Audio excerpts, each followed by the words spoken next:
As fellow art lovers, you've probably noticed that most digital artists tend to borrow techniques from traditional art. Like, I'm sure you've heard or seen many tutorials going over how to paint shadows, where you start with light base colors and then darken some areas to get more contrast, effectively adding shadows, adding an absence of light. Which is kind of weird when you stop and think about it, because the real world doesn't really work that way. Everything is visible because there's light. No lights, no shadows. So over the years, especially influenced by my decade working as a 3D character artist in the game industry, I started to do the opposite with my illustrations, going from adding shadows onto light colors to starting with dark colors and then adding light to those, as if turning a light switch on. In 3D, a simple character shader setup looks something like this. You have the base colors, no lighting yet, the normals that add additional surface details, then the occlusion map that tells where the light should reflect or not, and finally the reflectivity map, which lets the light know how much or how little it should reflect off a surface. It's after all of that is assembled that you can turn on the lights in the scene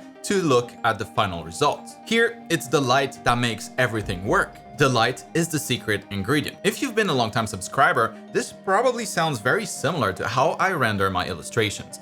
I basically copy this one-to-one most of the time because it's a logical, physics-based approach. And I like logic. It just intuitively makes more sense because that's how light reacts in the real world, and it changed my art. So in this video, I'll go over all the crazy benefits that this approach has over the traditional way, and by the end of the class, perhaps you'll recognize, just like I have, that this method is better to create illustrations. A method only possible thanks to our modern digital tools. But first, what's wrong with the traditional way? Like, why would you want to add light instead of adding shadows? It made sense before, where you would go from light paint to darker paint, like watercolors, right? It's just hard to make things brighter once they're dark in most traditional mediums. And that was an old limitation, but digital art doesn't have that limitation. It used to be something that artists had to work around, ultimately making the process harder than it needs to be. But we have digital art now. We don't need to be using the same old methods. And there are also some obvious visual benefits using a process where we go from dark to light instead. And we'll go over those first. But in my opinion, the biggest impact this method has is just how much easier it makes learning shading and how much more simple/easier it makes the entire painting process compared to the traditional way. And we'll get to all of that. Okay, so what are those visual benefits? You know how when you go to a music concert, a play, or go watch a comedian, they all have spotlights shining on them, bringing attention where it matters. I like to think of light as an eye magnet. Like wherever the light goes, your gaze follows. We're hardwired to react this way. Now, painting with light takes advantage of this. Just using some of my very own paintings as an example, from 18 years ago, oh, I'm old. Back then, I was painting the traditional way, starting with lighter values and adding shadows, and the result wasn't bad, but it definitely looks much flatter than my newer pieces where I make lighting the most important step, and where I do the opposite, starting from darker colors and adding light instead. Kind of like the difference between having a stage that's fully lit, where nothing particularly stands out, and one that's dark, with a spotlight to illuminate the subject only. I was only really relying on the colors back then. Lighting wasn't yet part of my thought process. But contrast that with my quick mock-up here. I used the light to guide the eye, just like a spotlight on a stage, to exactly where I want it to. The stronger or brighter the light is, the more attention it tends to command, so I can use that as a tool to control my composition a lot more easily than just with colors alone, essentially allowing me full control over where the viewer is looking at. I can manipulate you all better. Instead of the alternative, which would be starting with light everywhere and having to remove light in certain places to reduce the attention that those areas get. That just feels like working backwards. With more deliberate lighting, it also gives us the ability to paint much faster because almost everyone will tend to ignore what's in the shadows if a bright light is shining somewhere. This is actually something foundational to successful illustrations, where good values will either have details in the shadows or details in the light, but almost never as much in both. Back when I wasn't aware of this concept, I would just add details everywhere, which of course takes much longer, but also doesn't make an illustration that's nearly as impactful.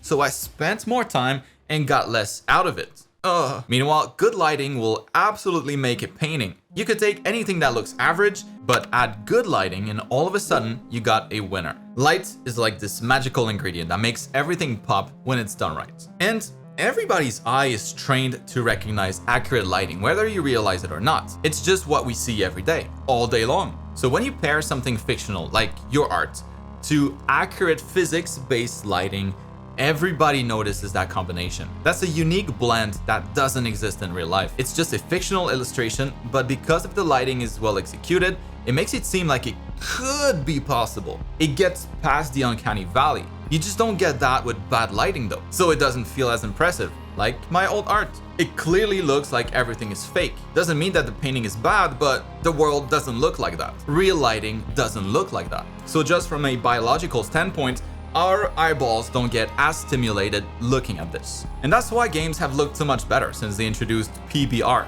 physics-based rendering, which is basically just more realistic lighting behavior, using the types of shaders that I mentioned earlier in the video. Suddenly we feel like the game worlds are much more believable. It pulls you in. Like old graphics didn't do that. And this kind of knowledge is, I think, particularly important now with so much art online, like so many skilled artists. When people are browsing Instagram or X, you only have a fraction of a second to grab their attention if they're swiping down. So it's almost always a better bet to spend the most time on your lighting to make sure that it's as eye-catching as possible. Something that forces people to stop scrolling and pay attention. Because good lighting does that. It's almost like having a good thumbnail on a YouTube video. Not to say that all art needs to have good lighting. Obviously, sketches don't even have lighting, but it's almost an unfair advantage if you do have it on a colored piece versus not having it. But I think there's even better benefits to using this light-based approach. And we'll look at that in just a few seconds after I introduce the sponsor of this video, me.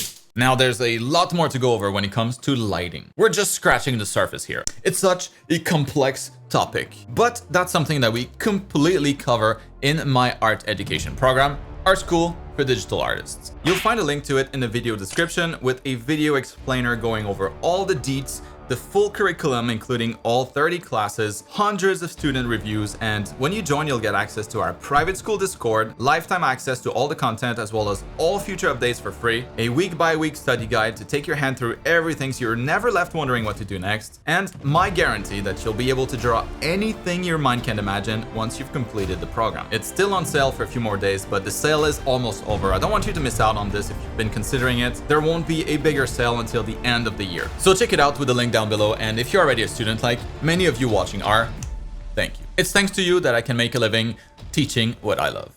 And this brings me to the biggest benefits, I think, the technical advantages of this approach. Aside from being a more natural, logical way to approach your illustrations, right? We all know how light switches work.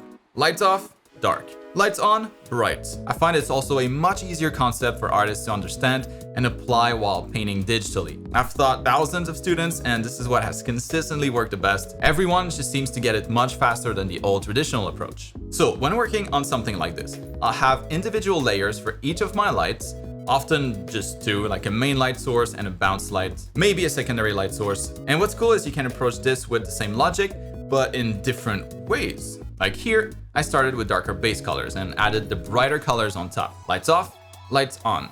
But in this other painting, I started with brighter colors, shaded everything lightly, and then added a multiply layer on top of everything, essentially turning the lights off. But rather than adding shadows here and there, I can now add the light back in by erasing part of my multiply layer. The method is different, but I'm still painting with light, although technically I'm erasing. Either way, the logic remains the same.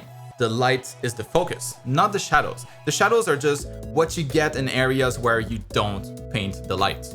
Now looking at this, I still have shadows, right? So it's not like I'm not painting any shadows, but it's ambient occlusion shadows only, or the absence of light in cracks and crevices, or when two volumes get close enough that the light gets trapped in between them. Just like in 3D games, the ambient occlusion is usually completely separate from the lighting setup. It doesn't really matter where the lights are coming from, so I can paint this layer at any point of the process and the result will pretty much always be the same, and that's an important distinction to make.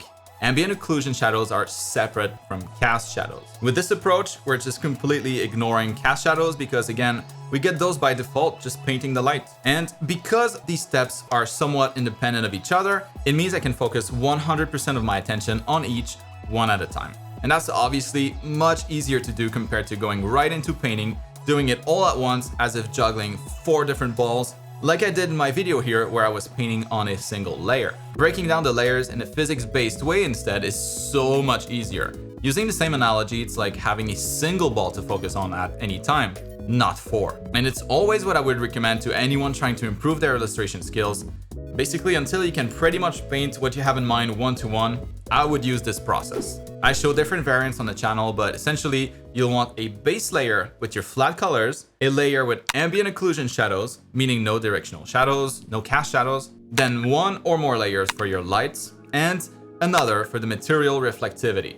And that's always the layer that I work on last, where I'll have the reflections for the different materials, more for the metals, less for the fabrics, etc. And you know, like a little bit of gloss on the skin, the eyeballs, the lips, and the shine of the hair. As long as you have those 4 layers as the foundation of your layer stack, I guarantee you'll find your results will dramatically improve. And not only your results, but your understanding of everything that goes into making an illustration like this. And of course, make sure that you spend extra time on the light layers, possibly doing a few quick variants, like the one I have in the top left there, before, you know, committing to the best one. It's super quick anyways. I do that sometimes too, just not this time. But yeah, I just covered my process like really quickly. But if you want to see what that whole process looks like in more detail, like how I set up each of the layers and what to do in order, you should head over to my recent class where I shared my most efficient method yet, going over every detail of the process. The link will be up on screen in a second. I'll see you over there.